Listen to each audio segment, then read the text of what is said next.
পারস্য উপসাগরের নীল জলরাশির উপর দিয়ে যখন আমেরিকার বিশাল যুদ্ধজাহাজগুলো নিয়মিত টহল দিচ্ছে, ঠিক তখনই তাদের মাথার উপরে ঘুরপাক খাচ্ছে এক অদৃশ্য শিকারী। রাতের আধারে কিংবা দিনের উজ্জ্বল আলোতে মেঘের আড়ালে লুকিয়ে থাকা সেই প্রাণঘাতী যন্ত্রটির কথা হয়তো মার্কিন নাবিকরা এখনও পুরোপুরি উপলব্ধি করতে পারেননি। কিন্তু ওয়াশিংটনের যুদ্ধকক্ষে বসে থাকা পেন্টাগনের শীর্ষ কর্মকর্তারা নিশ্চিতভাবে জানেন যে পরিস্থিতি এখন আর তাদের নিয়ন্ত্রণে নেই।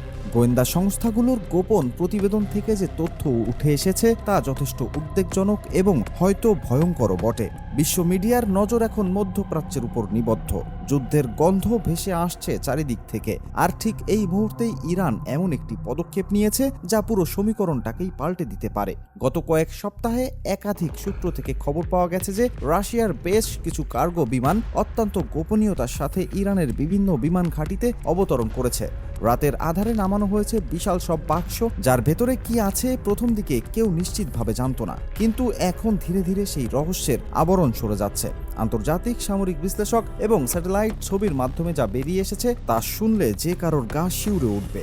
পশ্চিমা গোয়েন্দা সংস্থাগুলোর দাবি অনুযায়ী ইরান রাশিয়ার কাছ থেকে হাতে পেয়েছে এমন এক মরণাস্ত্র যা আকাশ যুদ্ধের ইতিহাসে নতুন এক মাত্রা যোগ করতে পারে।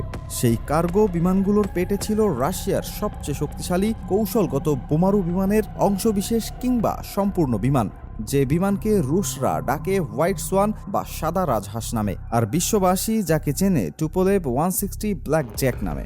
এই বিমানটি কোনো সাধারণ যুদ্ধ বিমান নয়, এটি এমন একটি আকাশ দানব যার সামনে দাঁড়ানোর ক্ষমতা খুব কম দেশেরই আছে, আর এখন সেই সক্ষমতা চলে গেছে ইরানের হাতে। এটাই সবচেয়ে বড় আতঙ্কের বিষয় ওয়াশিংটনের জন্য।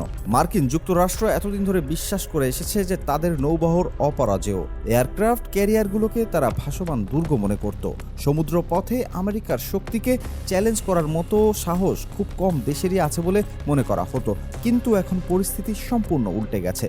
পারস্য উপসাগরে মোতায়েন করা মার্কিন যুদ্ধজাহাজগুলো এখন আর নিরাপদ নয়, কারণ তাদের ঠিক মাথার উপরে হাজার হাজার ফুট উঁচুতে ক্রমাগত টহল দিচ্ছে এমন এক শিকারী যন্ত্র যা যে কোনো মুহূর্তে তাদের উপর আঘাত হানতে পারে। ইরানের কাছে এখন এমন ক্ষমতা চলে এসেছে যা দিয়ে তারা আমেরিকার সবচেয়ে গর্বের প্রতীক এয়ারক্রাফট ক্যারিয়ারকেও মিনিটের মধ্যে সমুদ্রের তলদেশে পাঠিয়ে দিতে পারে। টুপোলেভ 160 বিমানটির কথা যদি একটু বিস্তারিত বলি তাহলে বুঝতে পারবেন কেন এটি এতটা ভয়ঙ্কর। এই বিমানটি বিশ্বের সবচেয়ে বড় এবং শক্তিশালী ভারী সুপারসনিক বোমারু বিমান। এর দৈর্ঘ্য প্রায় 55 মিটার আর ডানার বিস্তার প্রায় 56 মিটার যখন ডানা সম্পূর্ণ খোলা থাকে। এর ওজন যখন সম্পূর্ণ লোডেড থাকে তখন প্রায় 2,75,000 কিলোগ্রাম। এই বিশাল আকারের বিমানটির শব্দের গতিবেগের চেয়েও দ্রুত গতিতে উঠতে পারে। এর সর্বোচ্চ গতি ম্যাক 2 অর্থাৎ ঘন্টায় প্রায় 2000 কিলোমিটারেরও বেশি। কল্পনা করুন এত বড় একটা বিমান শব্দের চেয়ে দ্রুত গতিতে উড়ে আসছে, আর আপনার রাডারে সেটা ধরা পড়ার আগেই সেটা আপনার উপর হামলা করে ফেলছে।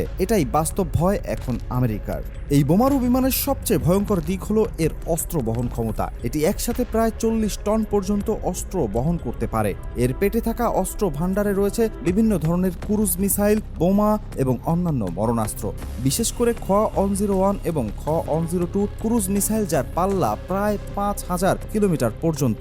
অর্থাৎ ইরানের ভেতর থেকেই এই বিমান উড়াল দিয়ে হাজার হাজার কিলোমিটার দূরের লক্ষ্যবস্তুতে আঘাত হানতে পারে। পারস্য উপসাগরে অবস্থিত আমেরিকার যুদ্ধজাহাজগুলো তো এর নিশানার একেবারেই কাছে। মাত্র কয়েক মিনিটের ব্যবধানে এই বিমান থেকে ছোড়া মিসাইল গিয়ে আঘাত হানতে পারে সেসব জাহাজে।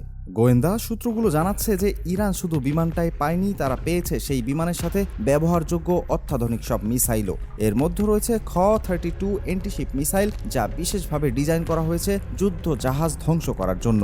এই মিসাইলটি ম্যাক 4 গতিতে ছুটতে পারে, অর্থাৎ শব্দের চেয়ে 4 গুণ দ্রুত। এত দ্রুত গতির একটি মিসাইলকে আটকানো প্রায় অসম্ভব। আমেরিকার সবচেয়ে আধুনিক এয়ার ডিফেন্স সিস্টেমও হয়তো এই মিসাইলকে আটকাতে ব্যর্থ হবে। আর যদি তা ব্যর্থ হয় তাহলে একটা বিশাল এয়ারক্রাফট ক্যারিয়ার, যার দাম কয়েক মিলিয়ন ডলার এবং সেখানে থাকে 5000-এরও বেশি মার্কিন নৌসেনা, সেটা মাত্র কয়েক সেকেন্ডে ধ্বংস হয়ে যেতে পারে। ইরান এবং রাশিয়ার মধ্যে এই সামরিক সহযোগিতা নতুন কিছু নয়। দীর্ঘদিন ধরেই রাশিয়া ইরানকে বিভিন্ন ধরনের অস্ত্র সরবরাহ করে আসছে, কিন্তু এবারের ঘটনা সম্পূর্ণ ভিন্ন মাত্রার। টুপোলেভ 160 এর মতো কৌশলগত বোমারু বিমান রাশিয়া এর আগে কখনো কোনো দেশকে দেয়নি, এমনকি তাদের ঘনিষ্ঠ মিত্র দেশগুলোকেও না। কিন্তু বর্তমান ভূরাজনৈতিক পরিস্থিতিতে মস্কো এবং তেহরান এত বেশি কাছাকাছি চলে এসেছে যে এই ধরনের অস্ত্র স্থানান্তর এখন সম্ভব হয়েছে। পশ্চিমা নিষেধাজ্ঞার মুখে দুই দেশই একে অপরের উপর নির্ভরশীল হয়ে পড়েছে। রাশিয়ার দরকার ইরানের ড্রোন এবং ক্ষেপণাস্ত্র ইউক্রেন যুদ্ধে ব্যবহারের জন্য, আর ইরানের দরকার রাশিয়ার অত্যাধুনিক প্রযুক্তি এবং অস্ত্র আমেরিকার সাথে সম্ভাব্য যুদ্ধে টিকে থাকার জন্য। এই পারস্পরিক প্রয়োজনই দুই দেশকে আরও কাছে নিয়ে এসেছে। ওয়াশিংটনের নীতি নির্ধারকরা এই পরিস্থিতি নিয়ে গভীরভাবে চিন্তিত। তারা জানতেন যে ইরানের কাছে বিপুল সংখ্যক ব্যালিস্টিক মিসাইল রয়েছে। তারা এও জানতেন যে ইরান হরমুজ প্রণালী বন্ধ করে দিতে পারে যে কোনো সময়। কিন্তু এখন যে নতুন মাত্রা যুক্ত হয়েছে তা হলো আকাশ থেকে আঘাত হানার ক্ষমতা। ইরান এখন শুধু প্রতিরক্ষামূলক অবস্থানেই নেই, তারা এখন আক্রমণাত্মক ক্ষমতাও অর্জন করেছে। টুপোলেভ 160 এর মতো একটা বোমারু বিমান ইরানকে দিয়েছে সেই আক্রমণাত্মক সক্ষমতা যা আগে তাদের ছিল না। এখন তারা চাইলে হাজার হাজার কিলোমিটার দূরের লক্ষ্যবস্তুতেও নিখুঁতভাবে আঘাত হানতে পারে। বিশ্লেষকরা বলছেন যে ইরান এই বিমান মোতায়েন করে আসলে আমেরিকাকে একটি পরিষ্কার বার্তা দিতে চাইছে। বার্তাটা হলো, ইরানে যদি হামলা করা হয় তাহলে সেই হামলার জবাব দেওয়া হবে সাগরের বুকেই। আমেরিকার কোনো মিসাইল যদি ইরানের মাটি স্পর্শ করে তার আগেই ইরান নিশ্চিত করবে যে পারস্য উপসাগরের অবস্থিত মার্কিন যুদ্ধজাহাজগুলো সাগরের তলদেশে চলে যাবে। এটা এক ধরনের প্রতিরোধমূলক কৌশল। আমেরিকাকে বোঝানো হচ্ছে যে ইরানে হামলা করা মানে হলো নিজের নৌবহরকে ঝুঁকিতে ফেলা। একটা বিশাল এয়ারক্রাফট ক্যারিয়ারে থাকে 5 থেকে 6 হাজার নৌসেনা। একটা ক্যারিয়ার ডুবে গেলে সেটা হবে আমেরিকার সামরিক ইতিহাসে এক বিশাল বিপর্যয়। ইরান সেই ভয়টাকেই কাজে লাগাতে চাইছে। পারস্য উপসাগরের বর্তমান পরিস্থিতি অত্যন্ত নাজুক। যে কোনো সময় যে কোনো ঘটনা থেকে বড় ধরনের সংঘাত শুরু হয়ে যেতে পারে। আমেরিকা ইতিমধ্যে তাদের নৌবহর বাড়িয়েছে এই অঞ্চলে। একাধিক এয়ারক্রাফট ক্যারিয়ার স্ট্রাইক গ্রুপ মোতায়েন করা হয়েছে। যুদ্ধজাহাজ, ডেস্ট্রয়ার, সাবমেরিন সবকিছুই রয়েছে। মার্কিন বিমান বাহিনীও তৈরি রয়েছে যে কোনো ধরনের অভিযানের জন্য। অপরদিকে ইরানও পুরোপুরি প্রস্তুত। তাদের ব্যালিস্টিক মিসাইল ব্যাটারিগুলো সক্রিয় রয়েছে। উপকূলীয় প্রতিরক্ষা ব্যবস্থা জোরদার করা হয়েছে। আর এখন যুক্ত হয়েছে টুপোলেভ 160 মতো মরণাস্ত্র। দুই পক্ষই একে অপরকে খুব সতর্কতার সাথে পর্যবেক্ষণ করছে। সামরিক বিশেষজ্ঞরা আশঙ্কা করছেন যে যুদ্ধ শুরু হলে তা হবে অত্যন্ত বিধ্বংসী, কারণ দুই পক্ষেরই রয়েছে অত্যাধুনিক অস্ত্রশস্ত্র। আমেরিকার কাছে রয়েছে পৃথিবীর সবচেয়ে শক্তিশালী সামরিক বাহিনী। তাদের বিমান বাহিনী, নৌবাহিনী এবং স্থল বাহিনী সবই অত্যাধুনিক প্রযুক্তিতে সজ্জিত। কিন্তু ইরানেরও রয়েছে বিশাল সংখ্যক মিসাইল এবং এখন টুপোলেভ 160 এর মতো কৌশলগত বোমারু বিমান। ইরানের ভৌগোলিক অবস্থানও তাদের পক্ষে। তারা হরমুজ প্রণালী নিয়ন্ত্রণ করে, যেটা দিয়ে বিশ্বের 1/3 তেল পরিবহন হয়। এই প্রণালী বন্ধ হয়ে গেলে বিশ্ব অর্থনীতিতে বিরাট প্রভাব পড়বে। ইরান এই কার্ডটাকেও কাজে লাগাতে পারে। এখন প্রশ্ন হলো, আমেরিকা কি সত্যিই ইরানে হামলা করার সাহস দেখাবে, নাকি টুপোলেভ 160 এর ভয়ে তারা পিছিয়ে যাবে? এই প্রশ্নের উত্তর এখনো পরিষ্কার নয়। ওয়াশিংটনে এখন চলছে তীব্র বিতর্ক। একদিকে রয়েছেন তারা যারা মনে করেন ইরানকে শক্ত হাতে দমন করা দরকার। তাদের মতে ইরান যত বেশি শক্তিশালী হবে তত বেশি হুমকি হয়ে দাঁড়াবে মধ্যপ্রাচ্যে আমেরিকার স্বার্থের জন্য। তাই এখনই সময় ইরানের সামরিক অবকাঠামো ধ্বংস করার। অন্যদিকে রয়েছেন তারা যারা সতর্ক থাকতে বলছেন। তাদের যুক্তি হলো, ইরানের সাথে যুদ্ধ মানে হবে দীর্ঘমেয়াদী এক সংঘাত, যেখানে আমেরিকার ব্যাপক ক্ষয়ক্ষতি হতে পারে, বিশেষ করে এখন যখন ইরানের হাতে টুপোলেভ 160 এর মতো অস্ত্র রয়েছে। গোয়েন্দা প্রতিবেদনগুলো যা বলছে তা অনুযায়ী ইরান ইতিমধ্যে এই বিমানগুলোকে অপারেশনাল করে ফেলেছে। তাদের পাইলটদের ট্রেনিং দেওয়া হয়েছে। রাশিয়ান প্রশিক্ষকরা এসে ইরানি বিমান বাহিনীর পাইলটদের শিখিয়েছে কিভাবে এই বিশাল বিমান চালাতে হয়। মেইনটেনেন্সের জন্য প্রয়োজনীয় যন্ত্রাংশ এবং টেকনিশিয়ানও সরবরাহ করা হয়েছে। অর্থাৎ এটা এখন আর শুধু একটা সম্ভাবনা নয়, এখন এটা বাস্তবতা। ইরানের কাছে এখন সত্যি টুপোলেভ 160 রয়েছে এবং তারা সেটা ব্যবহারও করতে সক্ষম। আমেরিকান ইন্টেলিজেন্স স্যাটেলাইট ইতিমধ্যে ইরানি বিমান ঘাঁটিগুলোতে এই বিমানের উপস্থিতি শনাক্ত করেছে। এমনকি কয়েকটি টেস্ট ফ্লাইটও করা হয়েছে বলে খবর পাওয়া গেছে। পারস্য উপসাগরের পানির রং এখন আর আগের মতো নীল নেই। সেখানে এখন যুদ্ধের ছায়া পড়েছে। সাগরের ঢেউয়ের সাথে তাল মিলিয়ে বাড়ছে উত্তেজনা। আকাশে মেঘের আড়ালে লুকিয়ে আছে মৃত্যুর বার্তা। পানির নিচে ঘুরপাক খাচ্ছে সাবমেরিন। জাহাজের ডেকে দাঁড়িয়ে থাকা নাবিকরা জানে না তাদের ভাগ্যে কি আছে। উপরের আকাশে হয়তো এখনই উড়ে বেড়াচ্ছে সেই মরণাস্ত্র যার নিশানায় রয়েছে তাদের জাহাজ, কিন্তু তারা কিছুই করতে পারছে না, শুধু অপেক্ষা করতে পারছে। বিশ্ব এখন একটা সন্ধিক্ষণে দাঁড়িয়ে।